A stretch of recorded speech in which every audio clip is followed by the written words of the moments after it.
Alistair, lovely to be in a field here at Rougham today, and what a backdrop. I've got a group of people all very busy. Do you want to just tell us what they're up to? Yes, we were out today inoculating or doing the final inoculations on Goliath. So this is our pipeline for testing brand new virus tolerant varieties.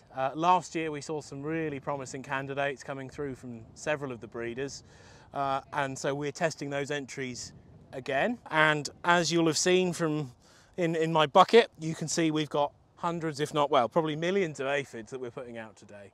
So 2 days ago we did the polariviruses, so the less aggressive ones, beet mild, beet chlorosis, and today we're doing beet yellows, which is really the Achilles heel in virus yellows management. So this is the virus that takes up to 50% of yield, and I'm sure some of the varieties here will go yellow fairly soon. So for those of you with natural infections, hopefully you don't see any aphid numbers like we're seeing today in our buckets.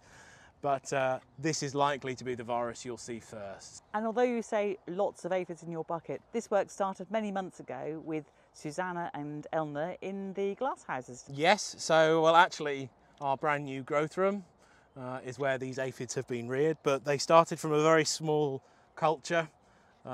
We were down to individual plants. It's amazing how you give the aphids and the plants optimal growth conditions, and we're now up to plants literally dripping with aphids.